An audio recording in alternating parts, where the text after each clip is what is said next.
పూర్తిగా ఆనందం వ్యక్తం చేస్తూ మీ అందరినీ అభినందిస్తున్నా. మిత్రులారా, మీకందరికి తెలుసు, పాలమూరు జిల్లా అంటే ఒకనాడు వలసలకు మారుపేరు. ఈ దేశంలో బాక్రానంగల్ డ్యామ్ కట్టినా, నాగార్జున సాగర్ డ్యామ్ కట్టినా, ఎస్ఆర్ఎస్పి కట్టినా, ఎక్కడ ఏ మూలన ప్రాజెక్టులు కట్టినా తట్ట పని, పార పని, మట్టి పని చెయ్యాలి అనంటే పాలమూరు బిడ్డలు భాగస్వామ్యం లేకుంటే ఈ దేశంలో ఏ ప్రాజెక్టు నిర్మాణం కాలే. దీనికి ప్రధాన కారణం ఒకటి చదువు, రెండు నీరు. ఎడ్యుకేషన్ అండ్ ఇరిగేషన్ ఈ జిల్లా ప్రజలకు అందుబాటులో లేకపోవడం వల్ల మనం కూలీ కార్మికులుగానే దేశం నలుమూలల బ్రతకడానికి వలసపోయేది. కృష్ణానది జలాలు మన పక్క నుంచి వెళ్తున్నా మనకు తాగునీరు, సాగునీరు సమస్య ఉండడం, సమస్యను పరిష్కరించడానికి ప్రభుత్వంలో ఉన్న పెద్దలు ప్రయత్నం చేయకపోవడం వల్ల మన వలసలు ఏ రోజు కూడా ఆగలేదు.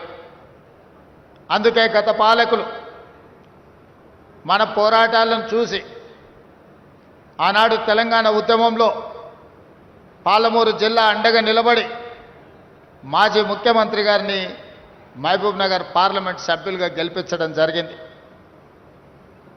ఇక్కడి పార్లమెంట్ సభ్యుడిగా తెలంగాణ రాష్ట్ర సాధనలో లోక్సభకు ప్రాతినిధ్యం వహించిన మన ప్రాంతానికి తెలంగాణ రాష్ట్రం వచ్చిన తర్వాత సముచిత న్యాయం జరగలేదు. ఉమ్మడి రాష్ట్రంలో మంజూరైన పాలమూరు రంగారెడ్డి ఎత్తిపోతల పథకం కానీ, కల్వకుర్తి లిఫ్ట్ ఇరిగేషన్ కానీ, జూరాల, నెట్టెంపాడు, కోయిల్ సాగర్, భీమా లాంటి ప్రాజెక్టులు ఏవి సంపూర్ణంగా పూర్తి కాలే. ఆనాడు సోనియా గాంధీ గారి నాయకత్వంలో పాలమూరు యూనివర్సిటీ మంజూరు చేసినా అదొక పీజీ కాలేజ్ లాగా మిగిలిపోయింది తప్ప యూనివర్సిటీకి ఉండాల్సిన హోదా ఇంజనీరింగ్ కాలేజ్ కానీ, లా కాలేజ్ కానీ, ఇతర కళాశాలలు లేకపోవడం వల్ల పేరుకే పాలమూరు యూనివర్సిటీ కానీ అదొక పీజీ కాలేజీగా మిగిలిపోయింది. అందుకే ఈనాడు మొట్టమొదటి హైదరాబాద్ రాష్ట్రానికి ఈ పాలమూరు జిల్లా నుంచే బూర్గుల రామకృష్ణారావు గారు ముఖ్యమంత్రిగా బాధ్యతలు చేపడితే మళ్ళీ 75 సంవత్సరాల తర్వాత మీ అందరి ఆశీర్వాదంతో ఈరోజు తెలంగాణ రాష్ట్రానికి పాలమూరు నాయకత్వం వహిస్తున్నది. ఒక అవకాశం తప్పిపోతే మళ్ళీ అవకాశం రావడానికి 75 సంవత్సరాలు పట్టింది. ఈనాడు వచ్చిన అవకాశాన్ని మనం సద్వినియోగం చేసుకోకపోతే education and irrigation and employment వీటిల్లో మనం సరైన విధంగా మన జిల్లాను మనం అభివృద్ధి చేసుకోకపోతే, ప్రణాళికలు రచించుకోకపోతే శాశ్వతంగా మన జిల్లాకు తీరని అన్యాయం జరుగుతుంది. అందుకే ఈనాడు శశబిషలకు తావు లేకుండా ఎన్ఎం శ్రీనివాసరెడ్డి ఇతర శాసనసభ్యులు వచ్చినప్పుడు ఇంజనీరింగ్ కాలేజ్, లా కాలేజీలతో పాటు డిగ్రీ కాలేజీలు, అదేవిధంగా మొత్తం తెలంగాణ రాష్ట్రంలో ట్రిపుల్ ఐటీ బాసర ఆదిలాబాదులో ఉంటే తెలంగాణలో రెండవ ట్రిపుల్ ఐటీ ఇవ్వాలి. అది పాలమూరు జిల్లాకు మహబూబ్ నగర్ శాసనసభ నియోజకవర్గ పరిధిలో ఇవ్వాలి అనంటే అప్పటికప్పుడు అధికారులందరినీ పిలిపించి సమీక్ష చేసి ఈరోజు ట్రిపుల్ ఐటీని మన జిల్లాకు మంజూరు చేసుకోవడం జరిగింది. ఒక ఇంజనీరింగ్ కాలేజ్ వచ్చినా, ఒక లా కాలేజ్ వచ్చినా, ఒక డిగ్రీ కాలేజ్ వచ్చినా 14 శాసనసభ నియోజకవర్గాలలో వెనుకబడిన ప్రాంతము, ఈ ప్రాంత పేదల పిల్లలు చదువుకోవాలి. ఖరీదైన విద్య మన పేదలకు ఖర్చు పెట్టే స్తోమత లేకపోవడం వల్ల అన్ని రకాలుగా ఆలోచన చేసి ఈ జిల్లాలో ఉన్న ఎస్సీ, ఎస్టీ, బీసీ, మైనారిటీ పిల్లలు 90% ఈ పిల్లల కోసం నాణ్యమైన విద్యను అందించాలని 14 శాసనసభ నియోజకవర్గాలలో young India integrated residential schools చెప్పడానికి చిన్న పేరుగా కనిపించి ఉండొచ్చు. ప్రతి నియోజకవర్గంలో 20 నుంచి 25 ఎకరాలలో ప్రతి యంగ్ ఇండియా ఇంటిగ్రేటెడ్ రెసిడెన్షియల్ స్కూల్కి 200 కోట్ల రూపాయలు, 14 young India integrated residential schools 2800 కోట్ల రూపాయలతోటి ఈరోజు నాణ్యమైన విద్యను పేదలకు అందించాలి అని మన ప్రభుత్వం నిర్ణయం తీసుకొని దాదాపుగా అన్ని నియోజకవర్గాలకు మంజూరు చేసినాం. అన్ని నియోజకవర్గాలకు ఒకేసారి పనులు కూడా ప్రారంభించమని చెప్పడం జరిగింది. మొట్టమొదటి యంగ్ ఇండియా ఇంటిగ్రేటెడ్ రెసిడెన్షియల్ స్కూల్కు రాష్ట్రంలోనే పునాది రాయి వేసింది, ప్రారంభోత్సవ శిలాఫలకం వేసింది షాద్నగర్ ఈర్లపల్లి శంకర్ నియోజకవర్గంలో. ఎందుకు అనంటే మన వెనుకబడిన జిల్లా, మన కరువు, మన వలసలు ఆగాలి అనంటే మన పిల్లలకు నాణ్యమైన విద్యను అందించాలి. ఈరోజు ఈ వేదిక మీద నుంచి జిల్లా ప్రజలకు నేను విజ్ఞప్తి చేస్తున్నా. ఆనాడు శ్రీమతి ఇందిరాగాంధీ గారు భూస్వాముల దగ్గర ఉన్న వేలాది ఎకరాల భూములను సేకరించి ఎస్సీ ఎస్టీ బీసీలకు అసైన్మెంట్ పట్టాలిచ్చి వాళ్లకు భూముల యజమానులను చేయడం జరిగింది. కొంతమంది వాటిని సద్వినియోగం చేసుకున్నారు, ఇంకొంతమంది వాటిని సద్వినియోగం చేసుకోలేకపోయినరు. దానికి సాగునీరు అందుబాటులో లేకపోవడం కావచ్చు, లేదా వాళ్ళ ఆర్థిక పరిస్థితి దానికి అనుకూలంగా ఉండకపోవచ్చు. ఈనాడు పేదలకు పంచడానికి ప్రభుత్వం దగ్గర భూములు లేవు. పేదలకు సంక్షేమ పథకాలు అందించడానికి ఈరోజు కొంత నిధుల కొరత ఉంది. అయినా సంక్షేమ పథకాలు అమలు చేస్తూనే నేను ఒక సూచన చెయ్యదలుచుకున్నా. మన తలరాతలు మారాలి. వలసలు వెళ్ళే మనము ఈ వలసల బారి నుంచి బయటపడాలి అనంటే మన పిల్లలు ఉన్నత చదువుకోవాలి. మన తలరాతలను మార్చేది ఒకే ఒక్కటి విద్య. విద్య చదువుకుంటేనే మన తలరాత మారుతుంది. ఈ పాలమూరు జిల్లా నుంచి అత్యధికంగా డాక్టర్లు, ఇంజనీర్లు, లాయర్లే కాదు, ఐఏఎస్లు, ఐపీఎస్లు అయి ఈ రాష్ట్రానికే కాదు దేశానికే సేవలు అందించే విధంగా మన జిల్లా ఎదగాలి. ఎదగాలి అనంటే మనం చదవాలి. చదవాలి అనంటే మీకు వసతులు కల్పించాలి. ఆ వసతులు కల్పించే బాధ్యత పాలమూరు బిడ్డగా నేను తీసుకుంటా. ఎక్కడ ఏమి కావాలన్న విద్యకు నిధులు అందించడంలో మనకు దరిద్రం లేదు. ఈ ప్రాంత సాగునీటి ప్రాజెక్టులు దశాబ్దాలుగా నిర్లక్ష్యానికి లోనైనాయి. అందుకే ఈ మధ్య కాలంలో పాలమూరు జిల్లాలో ప్రాజెక్టులకు గ్రీన్ ఛానల్ ద్వారా నిధుల విడుదల చేయడం జరిగింది. ఉద్దండాపురే కాదు, మక్తల్ నారాయణపేట, కొడంగల్ లాంటి ప్రాజెక్టు కర్ణాటక సరిహద్దుల్లో అత్యంత వెనుకబడిన ప్రాంతం మక్తల్ నారాయణపేట, కొడంగల్. నీళ్ళు అంటే ఎట్లుంటాయో కూడా మాకు తెలియదు. అందుకే ఆనాడు 2014లో మేము జీవో 69 ద్వారా ప్రాజెక్టు మంజూరు ఉమ్మడి రాష్ట్రంలో తెచ్చుకుంటే ఈ ప్రాంతానికి పార్లమెంట్ సభ్యుడిగా పనిచేసిన చంద్రశేఖరరావు గారు 10 సంవత్సరాలు ముఖ్యమంత్రిగా మా ప్రాజెక్టును తొక్కిపెట్టిండు, మా ప్రాంతానికి అన్యాయం చేసిండు. అందుకే ఆ ప్రాజెక్టును 4000 కోట్ల రూపాయలతో పనులు ప్రారంభించాలని టెండర్లు పిలిచి అన్ని రకాలుగా ముందుకు వెళ్తుంటే నేషనల్ గ్రెయిన్ ట్రిబ్యునల్లో కేసులు వేయించి ప్రాజెక్టును అడ్డుకునే ప్రయత్నం చేస్తున్నారు. ఈరోజు ఈ వేదిక మీద నుంచి శ్రీహరి గారికి, పర్ణికమ్మకు, ఇతర శాసనసభ్యులు నేను సూచన చేస్తున్నా. భూసేకరణకు సంబంధించి కొన్ని వివాదాలు, కొన్ని చర్చలు జరుగుతున్నాయి. ఈరోజు ఎక్కడ కూడా మనం 11 లక్షల కంటే ఎక్కువ ఇవ్వలే. 14 లక్షలు ఇవ్వడానికి నిర్ణయించుకున్నా సరిపోతలేదు అంటున్నారు. రైతులను పిలిచి మాట్లాడి ఒక మంచి నిర్ణయం తీసుకోండి, ఎంబడే వాళ్లకు నిధులు ఇవ్వండి. కొడంగల్లో 20 లక్షలు ఇచ్చింది కాబట్టి మాకు కూడా కావాలని అడుగుతున్నారు, తప్పులేదు. కానీ కొడంగల్లో కోస్గి పట్టణానికి ఆనుకొని ఉన్న ఖరీదైన భూములవి, వ్యవసాయం కాదు, బాగా రియల్ ఎస్టేట్ వాల్యూ ఉండడం వల్ల అక్కడి వాళ్లకు మనం కొంత ఎక్కువ ఇచ్చినాం. ఈరోజు భూములు పోతున్న పేదలుంటే వాళ్ళకి ఇందిరమ్మ ఇండ్లు మంజూరు చేయండి అదనంగా. దాంతో ప్రతి ఇంటికి 5 లక్షల రూపాయలు వాళ్ళు ఇల్లు కట్టుకోవడానికి ఉంటుంది. ఈరోజు మంత్రి గారు ఒక వారం 10 రోజులు సమయం కేటాయించి నష్టపోయే ప్రతి రైతును, భూమి కోల్పోయే ప్రతి రైతును పిలిచి మాట్లాడండి, వాళ్ళకి న్యాయం చేద్దాం. వాళ్ళని కలెక్టర్ గారితోని అండర్టేకింగ్ ఇప్పించండి, మంచి నష్టపరిహారం ఇద్దాం. ఈరోజు మీ సోదరుడు తెలంగాణ రాష్ట్ర ముఖ్యమంత్రిగా ఉన్నాడు. మీకు నష్టం జరిగితే మాకు నష్టం జరిగినట్టే, పాలమూరు రైతాంగానికి నష్టం జరిగితే నాకు, శ్రీహరికి, పర్ణికమ్మకు అందరికీ నష్టం జరిగినట్టే. మీ నష్టాన్ని ఎట్టి పరిస్థితుల్లో మేము నష్టం జరగనివ్వం.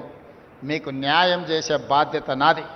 ఇప్పుడు కట్టుకోకపోతే, ఈ ప్రాజెక్టులను ఇప్పుడు నిర్మించుకోకపోతే, వికారాబాద్ కృష్ణా రైల్వే లైన్ ఇప్పుడు పూర్తి చేసుకోకపోతే, పాలమూరు రంగారెడ్డి ఎత్తిపోతల పథకాన్ని ఇప్పుడు పూర్తి చేసుకోకపోతే, కల్వకుర్తి లిఫ్ట్ ఇరిగేషన్ కానీ, వాయిదాలు పడ్డ సంగమండ బండను పగలగొట్టి ఆ గ్రామీణ ప్రాంతాలకు నీళ్ళు ఇవ్వకపోతే, వాయిదాలు పడుతూ వస్తున్న భీమా, నెట్టంపాడు, కోయిల్ సాగర్లో మిగులు పనులు మనం పూర్తి చేసుకోకపోతే ఇంకా ఎప్పటికీ ఎవరు చేసేవాళ్ళు రారు.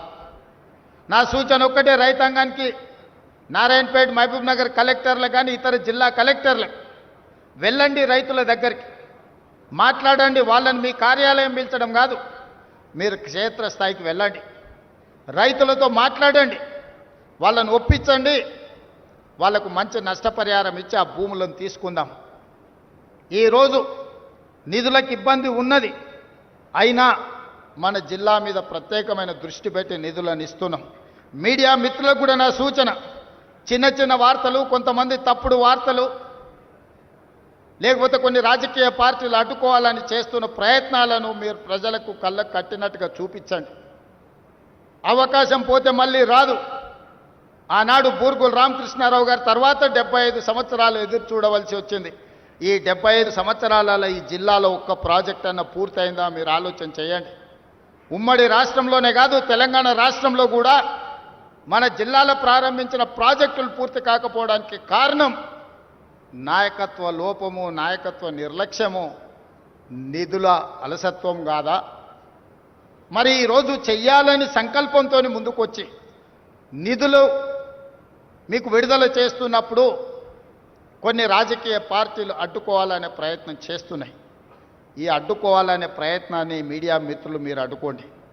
ఇది మన జిల్లాకు మనం చేసుకుంటున్న మేలు, మన జిల్లాను మనం అభివృద్ధి చేసుకుంటున్నాం. మీరు కూడా ఈ ప్రాంత రైతాంగం కుటుంబాలే, మీకు కూడా ఈ జిల్లాను అభివృద్ధి చెయ్యాలి. ఈ జిల్లా బాగుపడాలంటే రెండు ప్రధానమైన విషయాలు. మొదటిది ఎడ్యుకేషన్, రెండవది ఇరిగేషన్. దేశ స్వతంత్రం వచ్చినప్పుడు పండిత్ జవహర్లాల్ నెహ్రూ గారి రెండింటి మీదనే ఫోకస్ పెట్టింది. ఆనాడు కరువును ఎదుర్కోవడానికి ఇరిగేషన్ ప్రాజెక్టులు, ఈరోజు కట్టిన ప్రాజెక్టులు నాగార్జున సాగర్, శ్రీశైలం, ఎస్ఆర్ఎస్పి లాంటి ప్రాజెక్టులు తెలంగాణ ప్రాంతంలో పండిత్ జవహర్లాల్ నెహ్రూ గారు ప్రారంభించారు. ఈనాడు ఉన్న యూనివర్సిటీలన్నీ కూడా పండిత్ జవహర్లాల్ నెహ్రూ గారే ఈ దేశంలో ప్రారంభించారు. కాబట్టి ఐఐటీల నుంచి ఐఐఎంల వరకు ఈరోజు మన పిల్లలు చదువుకుంటారు. ఈ రెండే పాలమూరి యొక్క తలరాతను మారుస్తాయి, వలసలను ఆపుతాయి, ఈ ప్రాంతం అభివృద్ధి చెందుతుంది. ఇంతకుముందు మిత్రుడు మధుసూదన్ రెడ్డి చెప్పినట్టు బ్రహ్మోస్ మిసైల్కు సంబంధించిన పరిశ్రమను ఇక్కడ తెస్తే, బ్రహ్మోస్ మిసైల్ ఇక్కడనే ఉత్పత్తి జరిగితే దాని చుట్టూత పరిశ్రమలు వస్తాయి. ఆ పరిశ్రమల్లో కూడా వేలాది మంది మన పిల్లలకు ఉద్యోగాలు వస్తాయి. ఈరోజు ఈ 14 నియోజకవర్గాలలో ఇంటిగ్రేటెడ్ రెసిడెన్షియల్ స్కూల్లే కాదు, ఏటీసీలు అంటే అడ్వాన్స్డ్ టెక్నాలజీ సెంటర్లు, ఇవన్నీ కూడా ఐటీఐలకు ప్రత్యామ్నాయం. సాంకేతిక నైపుణ్యం పెంచి ఈరోజు స్కిల్ వర్కర్స్ని తయారు చేసి మిడిల్ ఈస్ట్ కంట్రీలకే కాదు, సింగపూర్, జపాన్ లాంటి దేశాలకి ఈరోజు సాంకేతిక నైపుణ్యం ఉన్న యువకులు అవసరం ఉన్నది. ఇతర దేశాల్లో ఇవాళ అమెరికాకు పోవాలంటే ఒక ఇంజనీరింగ్ ఏదో చదువుకొని ఉండాలి. కానీ ఇవాళ సింగపూర్, సౌత్ కొరియా, జపాన్ లాంటి దేశాలలో మంచి మంచి ఉద్యోగాలు రావాలంటే చదువు తక్కువ సాంకేతిక నైపుణ్యం ఉంటే ఉద్యోగ ఉపాధి అవకాశాలు ఉన్నాయి.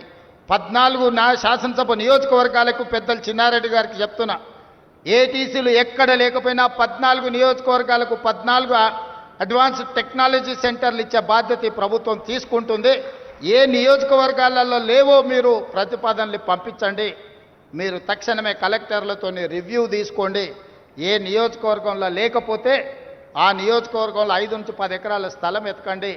ఏటీసీలను మంజూరు చేసి మన పిల్లలు ఇంటర్ చదివిన తర్వాత సాంకేతిక నైపుణ్యం నేర్పుదాం.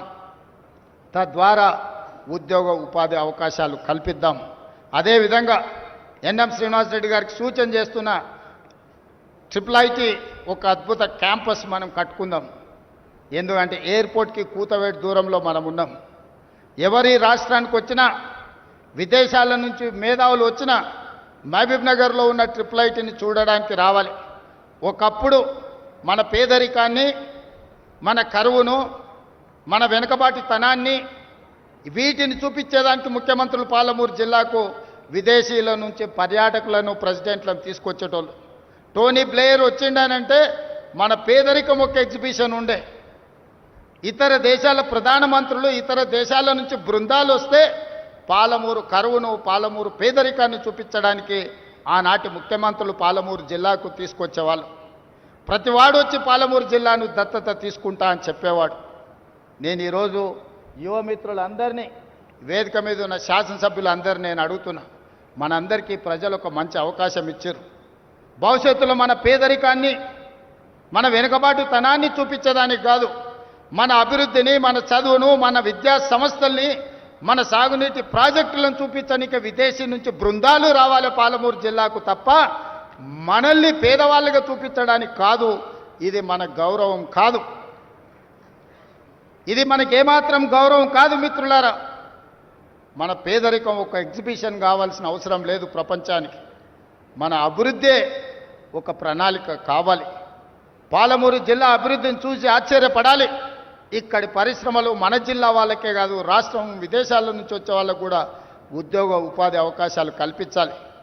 ఇవాళ ఈ పరిశ్రమ కూడా ఒక జర్మన్, ఒక అమెరికన్ కంపెనీ జాయింట్ వెంచర్ ఈరోజు ఇక్కడ ప్రారంభించుకున్నాయి.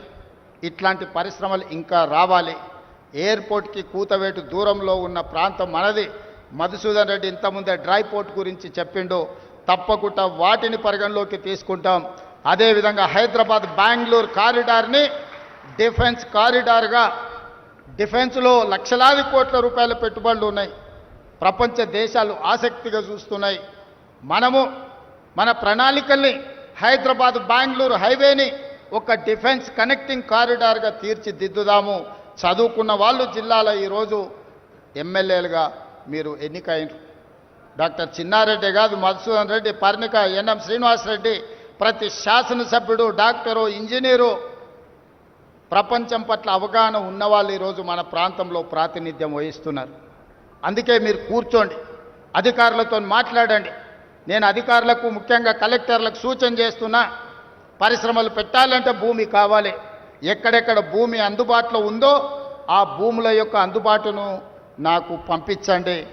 ఏ పరిశ్రమ వచ్చినా మొట్టమొదట పాలమూరు జిల్లాలోనే పెట్టేటందుకు నేను వాటిని పంపిస్తాను. కుర్చీలో కూర్చున్నది మీ వాడు, మీ సోదరుడు. ఏ వచ్చినా మొదటి ముద్ద పాలమూరు జిల్లాకే పెడతాను. ఇది నా బాధ్యత, నా నైతిక ధర్మము. అది చిన్నదా పెద్దదా కాదు. ఏదైనా మొదటి ముద్ద పాలమూరు బిడ్డలకు పెట్టాల్సిన బాధ్యత నా మీద ఉన్నది. ఎవరు ఏమనుకున్నా అన్ని పాలమూరు జిల్లాకే తీసుకెళ్తున్నాడని మా మంత్రివర్గంలో మిగతా మంత్రులు అనుకున్నా పర్వాలేదు, ఖచ్చితంగా మన జిల్లాకే తెచ్చుకుంటాం. ఇవాళ మనం ఉన్నాం కాబట్టే 2 మంత్రులు, చైర్మన్లు ఇవాళ స్పోర్ట్స్కి కానీ ఇతర వాటికి మన జిల్లా నుంచి పొలిటికల్ రిప్రజెంటేషన్ దక్కింది. అందుకే మిత్రులారా, ఈ మంచి అవకాశాన్ని సద్వినియోగం చేసుకుందాం.